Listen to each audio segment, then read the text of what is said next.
Hey everyone, welcome back. I am the Electrical Code Coach, and this is the Estimating Masterclass, episode 4. Today we're going to look at what an estimate really is and how we have to be careful with our words when crafting estimates and forming estimates, and how we have to treat our word like our bond. Let's get to it.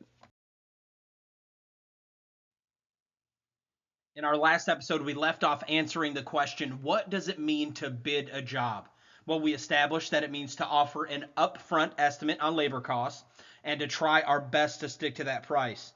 And continuing and breaking this down word by word, I would like to look at the word estimate now.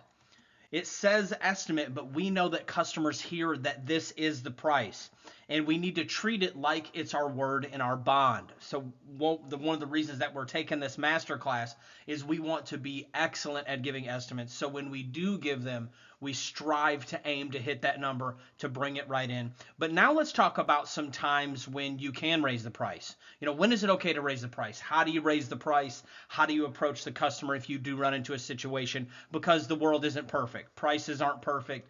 Situations aren't perfect, and we really don't know what's going on behind a wall in the instance of an electrician. Or if you're a dentist, you may not know what's going on behind that tooth. So we have to be able to approach customers in a way that will keep our reputation high and also at the same time be able to keep work flowing with the customer. I want us to treat it like it's our word and our bond, though. I want us to think about it like that. I want you to go as far and as long as you can on that original estimate and only raise it for the following reasons.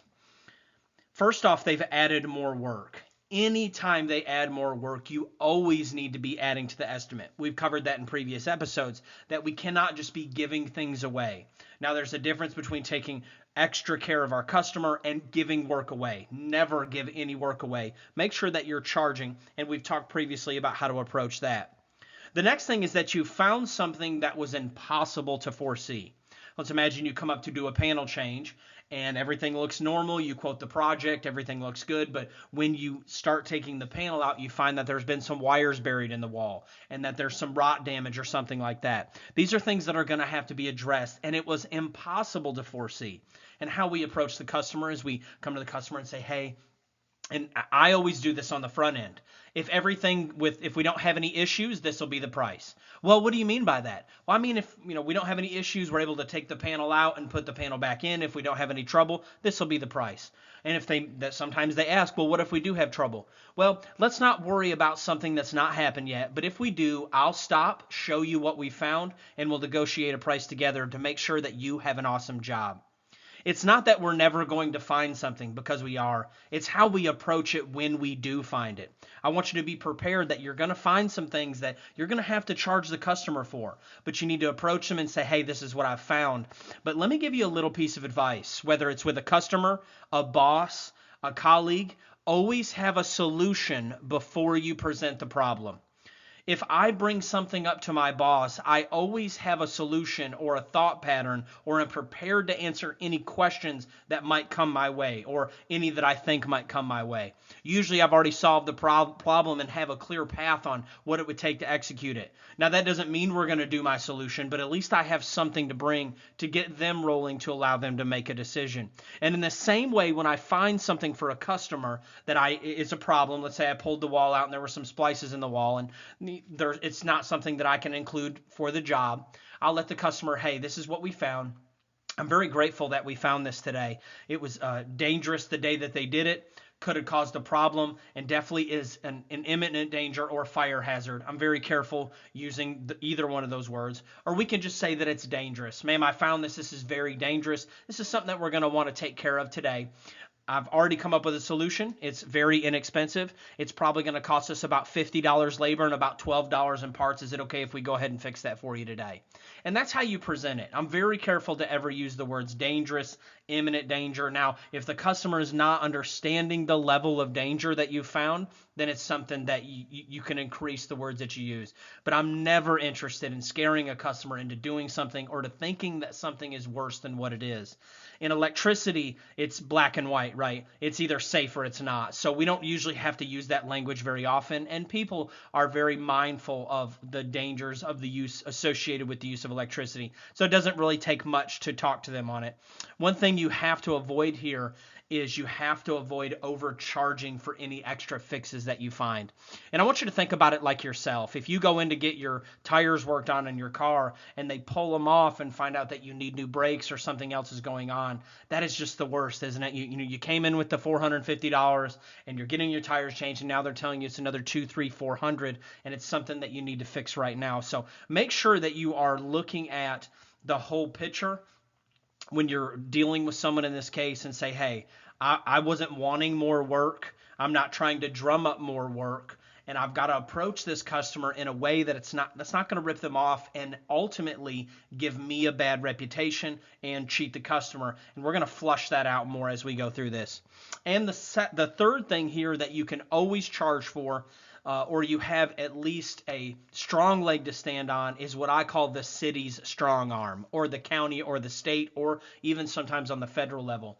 When you are pinned to do something, and let's say you get into a situation, it's this panel change, you find that there are splices in the wall, you are really obligated to fix that. And you can explain that to the customer, and you can always blame it on the city. Ma'am, if my inspector sees this, he's not going to turn our power back on. And this is verbiage we're not using to force the customer to do it, but to show them that, hey, my arm is twisted on this. I do have to do this. And there are a lot of instances in the electrical world, for instance, where you do have to fix something or the inspector is not going to pass it. Let's say you missed a smoke detector. I have no problem saying, ma'am, I'm sorry, I missed the smoke detector. I'm not going to charge you any labor, but would you care to cover the cost? Or if we've agreed that they're going to do parts, labor plus parts, I'll just go ahead and pick up the part and do it and not have to worry about it. So sometimes the city strong arm comes in. Sometimes they have an ordinance that you didn't know about.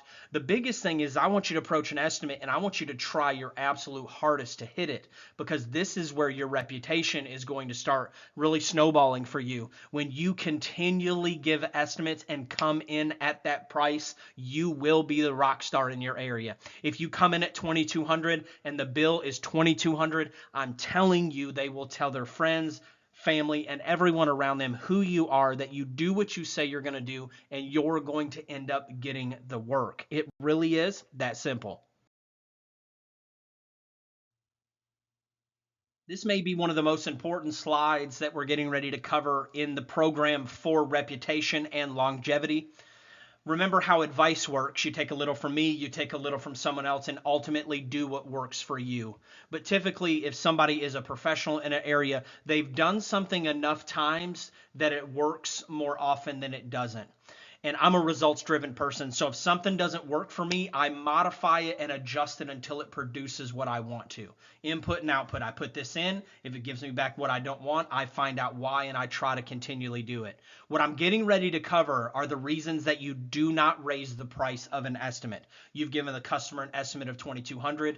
I don't want you to be in the practice. I don't want it to be a habit of you raising the price for any of these reasons. At the bottom of this list, I'm going to give you an escape out of it and a way to deal with it if you do run into it.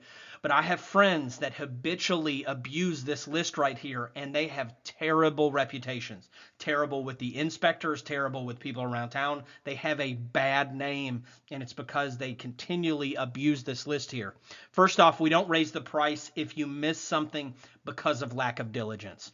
Now, if it's a very large thing, I'm going to teach you at the end of this list how to approach it. But if you miss something small and you know it's something you should have caught, like GFCI protection in an area where you should have caught it, AFCI protection in an area where you should have caught it, you need to go ahead and just take care of that. Now, I never want you to put yourself in a spot or a situation, and this is not something that you should be doing often. You should not be missing things. Your job is to be a primo estimator. That's why someone's number one job needs to be estimates. High quality premium estimates, because we don't want to be missing things. Oh, I missed this part of the code, or I missed that. Do not get in the habit of raising the price because of that. Let it hurt you a couple times, right? I call it a pocketbook PhD, where you made a mistake so bad it cost you a couple $100 or whatever. Pay the piper, deal with it, let it sink in, and stop making that mistake. And I have friends who don't do that. They never learn, and these are close friends.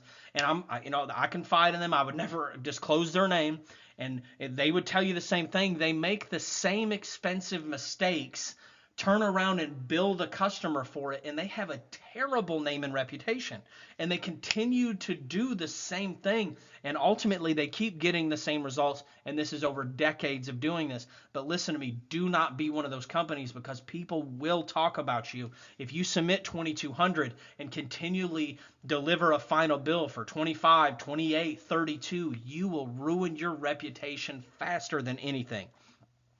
I don't ever want you to raise the price under normal circumstances. If it took you longer than you thought, I'm sorry. It took you longer than you thought. You did a bad estimate. File it under don't do it again and don't do it again. And that also goes for it took your men longer than you thought. However long you think it would take you to do it, go ahead and double that time, right, for a crew. You've been doing it for 20 years. You're a professional. You're the best. You're the top of the field. Oh, that shouldn't have took. How many times have you ever heard from a boss or from somebody who says, oh, that shouldn't take you more than 30 minutes. That shouldn't have took you more than 2 hours. Yeah, maybe for you. You're a master. You know exactly what to do. You've got all the material on your truck. Well, you sent us out here at 3 o'clock on Friday and expected the same job to get done when we didn't even have any parts with us. So don't have unreal expectations, first off, and don't be charging because of your lack of perception. You should never charge anyone else for your lack of care, experience, understanding, or diligence. Stop charging other people for your stupidity. Does that make sense? Sometimes I have to be blunt. Stop charging the general public because you don't want to get better. You don't want to be sharper. You don't want to work harder. Does that make sense? Stop that. Let it cost you a couple times, and then you'll just quit doing it. Right? If it doesn't hurt, though, you won't quit doing it, but ultimately it will hurt you. It can hurt today by you paying for it, or it'll hurt tomorrow by your reputation. You could theoretically put out $50 today to cover something that you should have covered, or you can cost hundreds of thousands of dollars later on the back end. And I know people who have had such a bad reputation, they've had to fold up shop and quit altogether. It was harder than you thought. Tough, right? Oh, it was harder than I thought. It was just so much harder than I thought. Well, next time you have now some data on that specific job or that specific situation that it's going to be a little bit harder next time. You just have to learn these lessons. It's cutting your teeth. It's getting better. Even if you've been doing it 20 years, you've not learned all the lessons. There's more lessons to learn. And don't charge other people because it's harder than what you thought. Now, there are times where we're going to go through all of these in just a minute and how to approach the customer when we do run into these things. This one is an absolute. It's never. These other ones above this one, we're going to talk about how to approach the customer here in just a minute. This one, you absolutely never change the price for a customer if you found out that market normal was higher. Let me explain what I mean. You quoted a panel change for $2,200, and in between the quote and you doing the job, you find out that a buddy charges $3,500 and he thinks you're foolish because you didn't charge that much. You never change your price based off of what you found out the perceived market normal is. That's just tough. Next time you're going to charge $35, aren't you? But this time you're not. Let it sink in. When I make mistakes that theoretically cost a lot of money like that, or there was more money left on the table is usually the situation, I let it sink in. I don't brush it off, right?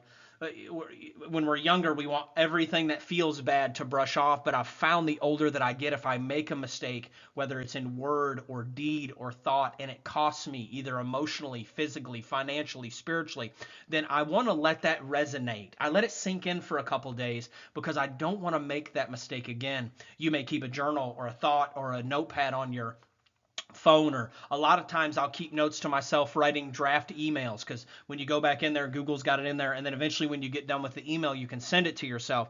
But if you find out that market normal was higher, that's just tough. If you find out that they had a higher bid, so these two here are absolutes. You never change the price because you found out that market normal was higher, and you never change the price because you find out that they had a higher bid. Let's imagine that a customer got 3 bids. One was $1,500, one was $1,800, and one was $2,000. And yours was $1,800. And you're like, oh, well, they got a higher bid. I'm going to go ahead and come up to $2,000. They were, potentially willing to pay that. Never do that. You will ruin your reputation so fast if you do stuff like this. And it's not just ruining your reputation. It's that you want to be able to go home and lay your head down at night and not feel guilty or wonder if somebody's going to find out and you're living this double life and you've got all this other things. I want you to have this work-life harmony where if you do go to the steakhouse on Friday with your money, you earned all of that money. You didn't cheat, take, manipulate, or rob anybody from what was rightfully theirs to be what is not rightfully yours now. I want you to, and this is why. This is why. The numbers may be small right now, but they're going to be bigger. And money doesn't change people, it amplifies who they are. If you are a crooked person that is willing to be crooked in business and you get more money and start doing it on a larger scale, you're just going to be more crooked. I want you to design and build a life, no matter what level you're at right now, that when you do get to that next tier of success, that next tier of money, that next tier of winning, that not only do you get to feel like you earned it when you got there, but you get to enjoy it and you get to keep it. You can get whatever you want very quickly in life, but getting to keep it is two different things. I don't just want it, I want to get to keep it. Have you ever got something that you wanted and you found out you couldn't afford it and whatever happened, right? You got it, but you didn't get to keep it. I want you to get this level of success and I want you to get to keep it. That's why we never change the price if we find out that they had a higher bid. If you forget something in the code or did not know, this is another one where this one may be negotiable here in a minute. But with that being said, your job as the trade professional is to be that elite. You're supposed to know the code. You're supposed to catch the things. You're supposed to do that. So if occasionally you catch yourself where you miss something or you don't know, and this is probably one of the worst in the electrical industry, is that guys don't know the code. They don't even own a code book. And the inspector will come pop them on this, this, and this. And instead of saying, hey, I should have known that, they just charge the customer and keep billing the customer. And the customers and the general public keep paying for their lack of diligence, their lack of wanting to level up in the code and in that knowledge. If you notice, there's a theme here, and the red herring is the person driving the boat. And if you continually drive a boat where you're making other people pay so you can be lazy or not diligent, it's going to ultimately come back, and reflect directly on you. I don't want you to raise the price for any of these reasons unless you run into them, you humble yourself, you confess the truth about the matter. I have done all of these, and we'll go line by line, and I'll tell you which ones I haven't done. I've missed something because of lack of diligence. I have missed something, and it's been big, right? It was a $200 breaker and 3 hours of labor, whatever. I'm just giving you a scenario. And I've had to come to the customer and say, I'm so sorry. I missed this, and it's an integral part of our job. But I am super careful when I do it. I'm super careful when I do it. I've also been in the situation where it took longer than I thought. Not a few hours, not a half a day, several days. And thankfully the customer's there and they know when you're there and they're watching you, whatever. I've had to come to the customer at the end of the project and be like, listen, it just took a lot longer than we thought. And this is why, right? I've got the evidence. I lay the evidence out to the customer. And I'm very careful because I'm putting my word and name on the line every time I do this. I better make sure I have an airtight case. It's the truth, and it's worth compromising my name if the customer does make a situation out of it, right? Does leave a bad review. What would you pay to get a bad review taken offline? What would you pay?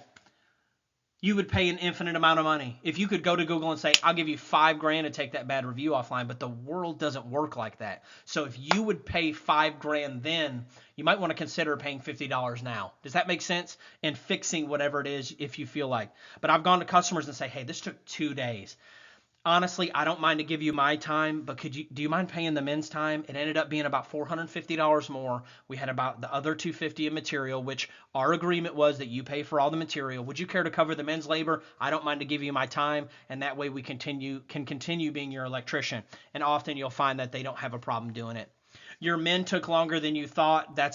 I'm not interested in that one. If your men took longer, you need to address your men.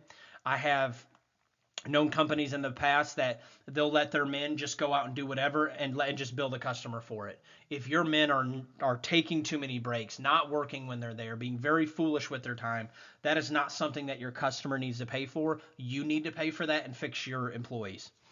You found out that the market normal was higher? Never. You found out that it was harder than you thought? I have that one. If you run into something and it just ends up being a bear, this kind of times ties into it taking longer. There are always times where I've come to customers and said, hey, but I've always looked at it like this, that my name's on the line, my reputation's on the line. This could lead to a bad review. Do I have an airtight case? Is it absolutely the truth?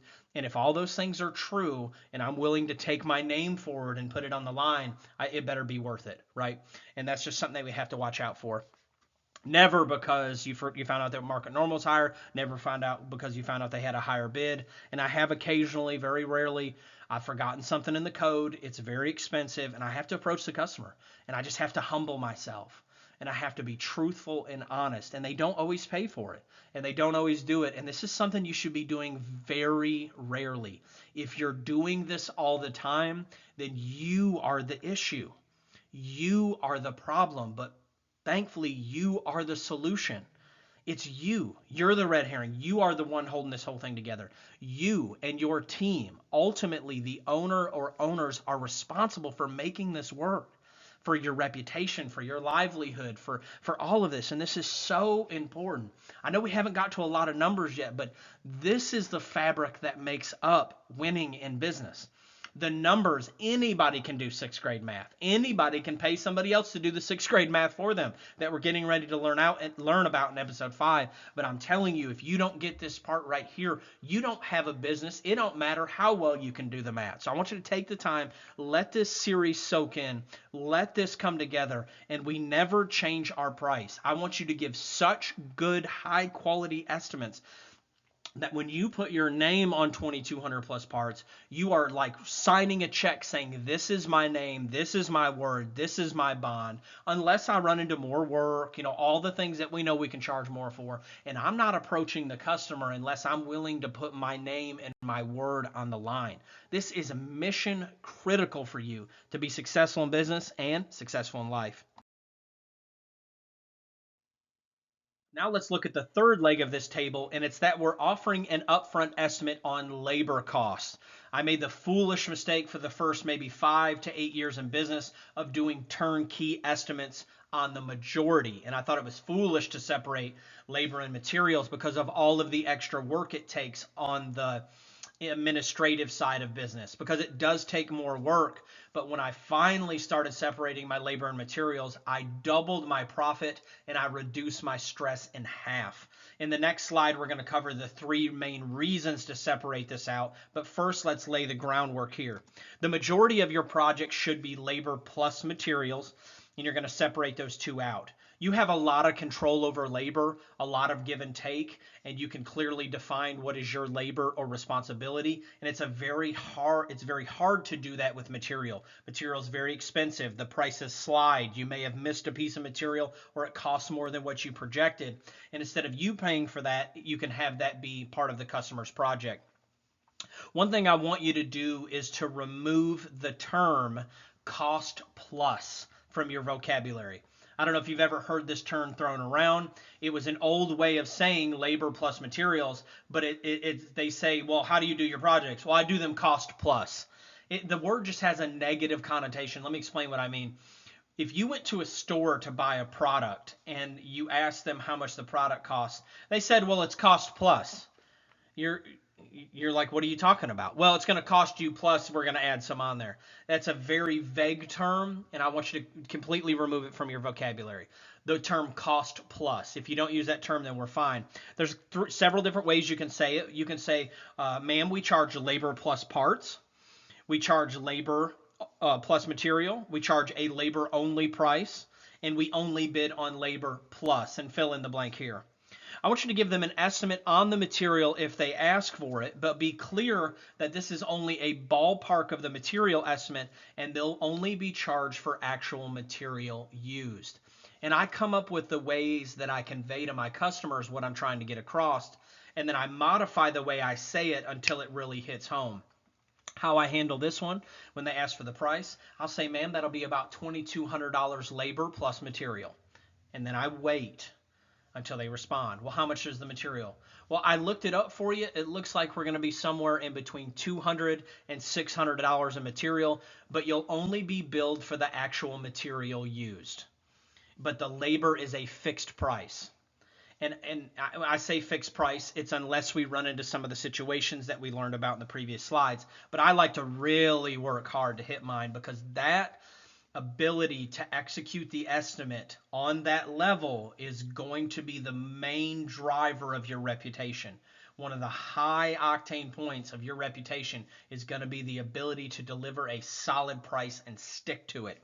So with that being said, I will tell them, ma'am, that'll be about $2,200 labor plus material, or I'll say plus parts. Well, how much are the parts? If I haven't looked it up or I don't know, I'll say typically a project like this is in between 300 and 1,000, but you're only going to be billed for actual material used.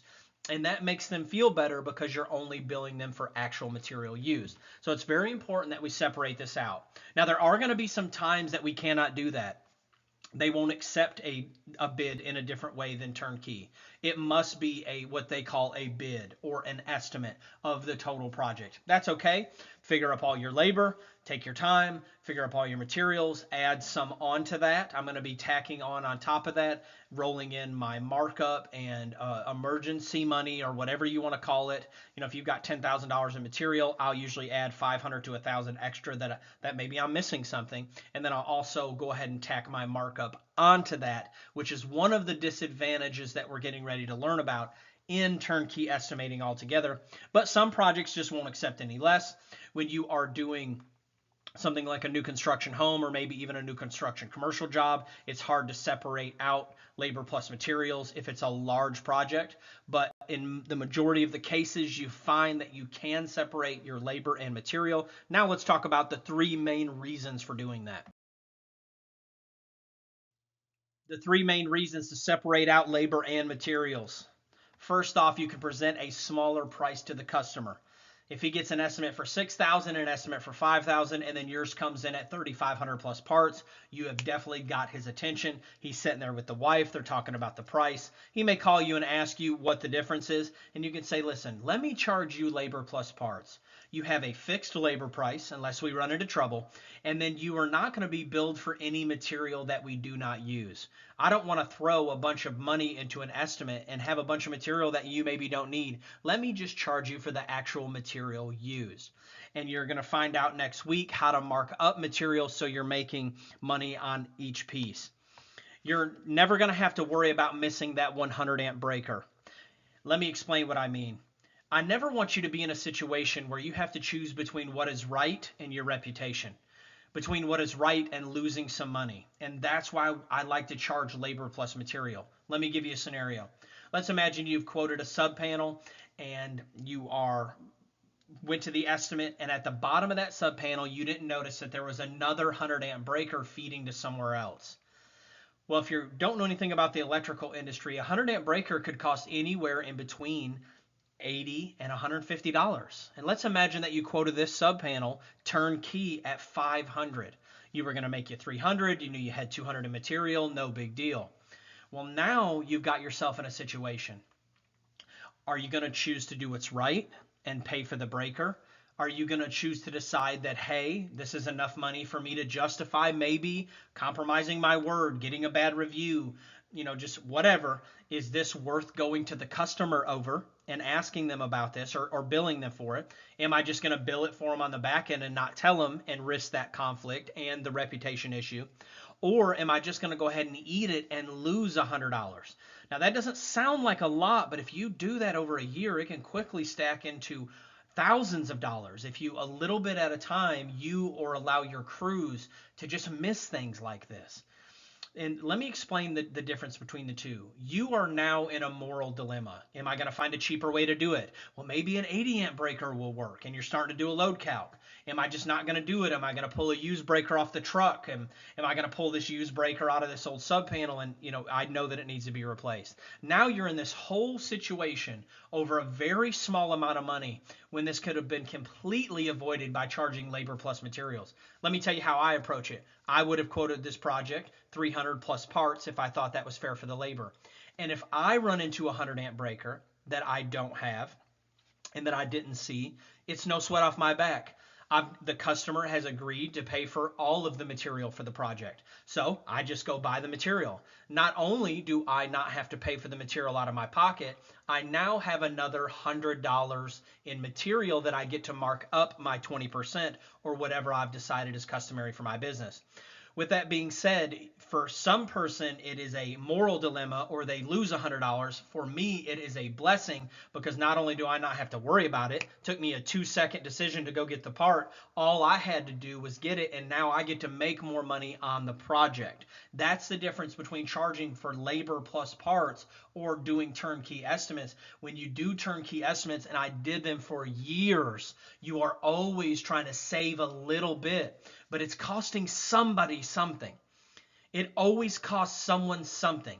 It either costs in lack of material, it costs in lack of labor, it costs in lack of something, or it physically costs dollars to pay to do it right. And you're in this constant battle of how can I shrink how much we spend in order to make a little bit more? And it's cost many people their reputation. Instead of having the attitude, I'm going to charge labor plus materials, and not only am I going to get the labor price that I negotiated, that I have a whole lot more of over control of keeping fixed. At the same time, if I miss a part, it's just 20 more percent in my pocket of whatever the part costs. And that's just the way that business works. So let's go ahead and dive into this a little bit deeper. Number 3, you can focus only on premium work and not scrimping to make a few extra dollars. Like I said, somebody's going to pay for it. You can focus on premium. When I go shopping in the customer's name, I'm buying premium receptacles. I'm buying USB outlets. Now, I'll call the customer if it's a large change. I'll call the customer. I'll be at Lowe's or the Spy House and say, hey, we were going to do a quad in your kitchen. Do you want one of those to have USB in it? And they're like, absolutely, I want it to have USB in it. So not only do I get to spend their money, I'm marking that product up 20% and making more money off of it. Also, I'm getting to deliver a fun and exciting premium project. And guess who gets to keep the reputation? You do. So they went from having a quad outlet where I was on the hook for the material, would have probably bought a normal receptacle, to now I call them, they're excited about having USBs in their kitchen. They're going to be bragging to all their friends and family. I made more off the markup. Instead of a dollar outlet, I bought a $35 outlet, multiplied by 20% for the markup. So I got to make more money off the project. And that's not why we're doing it. It's just another added benefit. Then when I go back and install it, I get to keep the reputation of the premium product deliverer, right? That I delivered the premium product. I thought enough to call them. Oh, he was very thoughtful. I didn't think of putting a USB here, but he did. And I get to keep all of that.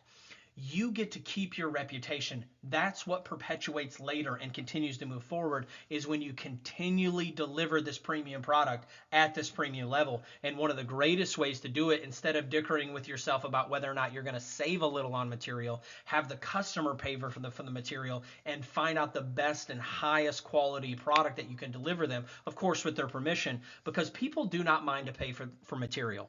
They will buy a $40,000 front door for their home and try to get somebody to install it for $1,000. Does that make sense? They will get a $40,000 front door for their home and try to get you to shave off, 50 cents a square foot on wiring it. Something that could save their lives over something that looks pretty at the front door. So people don't care to pay for materials. They want premium. And if you know what premium is, first you have to find out what premium is to be able to deliver it to your customers. Let's finish strong this episode and find out what it doesn't mean to bid a job. It doesn't mean to write a price chiseled in stone. I never want you to feel that way, but every single time you go to the table, whether it's at the beginning, middle, or end, make sure that whatever you're getting ready to do is worth your reputation. To provide anything outside of the written scope of work, you are responsible for a clear communication of what your bid does and does not include. That burden falls on you, friend. That is not the customer's responsibility. That is not anybody else's responsibility but yours. What does it include? This will get you in trouble faster than anything, not being clear on what you are going to deliver for what price. It's a very simple transaction if you'll let it be. Ma'am, I'm going to deliver this amount of labor for this price plus materials. This is the approximate price on the material, but you'll only be billed for actual material used. One of the ways that I'm very clear, and some of the things that you can say on some of your contracts are something like this. This estimate does not include additional work, change orders, or things that are impossible to foresee. You can paste that on the bottom of any estimate and then make sure you go back over it with the customer. Let me go over with you start to finish an estimate on how to approach it. I'm going to come to the customer's home. I'm going to make it fun and exciting and go around looking at everything that they want to do. Before I leave, I'm going to turn on my phone and I'm going to say, hey, would you follow me around while I shoot this video? This is going to help me make sure I didn't miss anything and allow me to deliver you the best estimate. Also, it'll help me and you keep track of what we're wanting to accomplish. I'll pull my phone out and push record and I'll say I'm at 716 Wattawa Avenue and this is the work that we're going to be performing. And I will literally go around and word for word say exactly what they said they wanted. We're going to come in here to the kitchen and on the right side of the sink we're going to install a quad receptacle. I had mentioned that we can do USBs there if the customer was like, and she agreed. Then we're going to come over here to the dining room, and she also wants to convert this receptacle to a quad. And I will go back and word for word what they said they wanted, I will reiterate. Customers are going to hire who they feel like can give them what they want on the highest level. Then before I leave, I will pause the video and say, did I miss anything? And they will be blown away. They'll be like, that's amazing. You didn't miss anything. And I'll say I'll call you with a price here in just a little bit. I'll pause the video, I'll leave. I'll go back, I'll look over this video. Eventually you'll get to where you can quote them in person. There's nothing wrong with calling, within a few hours or immediately, and we've talked about that in previous videos. But let's imagine that you wanted to go look at it. It was several things. I'll go back, I'll rewatch my video, make sure I didn't miss anything, make sure there weren't, GFCIs needed in this area, or we are going through the roof, or whatever it is that can add price, cost to my price. Then when I call the customer back over the phone, before I give them the price, I do not email prices without talking to the customer. Never email over the estimate to the customer without physically talking to the customer again. You will start landing more jobs in the affirmative immediately if you'll stop doing that. Do not send a price until you tell them with your voice. Just get in the habit of that. I will physically call the customer back and I will reiterate the entire job again. Man, we're going to start here on the kitchen on the left-hand side, and we're going to cut that receptacle into a quad, and we're also going to install USB and GFCI technology. Then I will literally go around in the same order that we looked at the stuff and reiterate the project. Then I will say, and finally, we're going to finish with the chandelier in the dining room. To do all of this, we're going to be looking at $2,200 plus material and permits. Then I will stop and let them say what they're going to say. Well, how much is material? Well, I've calculated it for you. Approximately, we're going to be in between $400 and $800, but you'll only be billed for actual material used. Okay, that sounds great. And then I will send over a written form of it, or I will say, would you like to go ahead and schedule that job? Well, that sounds great. Awesome. If it warrants a deposit, then I will go ahead and initiate that process. I will try to get them to answer right then, if just for my sake of time, right? Like if you put a lot of estimates out, it's good to know. Would you like to go ahead and get on the schedule? Well, I'd like to think about it. Well, that sounds great. I'll email this estimate over. It'll show the difference that we're charging labor only plus material. And if you have any questions, feel free to give me a call. A lot of times they'll want to get on the schedule right then. Do not put that off to another call or another response. Get them on the schedule immediately. And if it does require a deposit, say, ma'am, I'm going to go ahead and send over the information for the contract. Read it very carefully. And then in that link, you can pay your deposit or however you collect your deposits. And how I do the deposit deal is I let them know that that deposit buys their spot on the schedule. This is how you get onto my schedule. Perry's schedule, you have to pay to get on it. Now, I do a lot of volunteer time and a lot of coaching. I'm not talking about that. But if I am tools on or you're contracting me to teach, and it's not something that I'm volunteering to do, then you have to pay to get on my schedule because I have a very busy schedule. And I can't just be like, sure, I'll give you the 12th of May, and you not come on the 12th of May. I could have delivered that to someone else, whether it was volunteer or by pay. So when I'm busy and I'm doing electrical work, they have to pay to get on my schedule because we stay 6 weeks to 2 months out at all times. pretty much, and that's how I stay. So with that being said, you have to buy your way on the schedule. I'll say, ma'am, this deposit secures your spot on the schedule. These are your dates. If I start getting within 2 or 3 weeks of those dates and I see it's moved even by a day, I will contact the customer and let them know, hey, I run a very tight schedule. Your job has been moved out one day. I wanted to let you know as a courtesy, because when you are in that high demand, when you are going to where you're going to become, when your company starts producing like you know that you can, when you start being all that you can be, your schedule is going to be so full that you'll have to be very careful. But this is the time that you decide it. You decide that right now I'm taking my business to the next level. I am going to take my personal life, my physical health, my mental health, my spiritual health to that next level in order to do what I know that I can do. Listen, I am the electrical code coach, and my bargain is that these videos will add value to you. And I've literally dedicated my life to help you become everything that you can be in life and in business. All of my coaching is absolutely free. You can call me or text me at 423-895-3247, or you can always email me at electricalcodecoach@gmail.com. I just want to see you guys win. Till next time, let's get to it.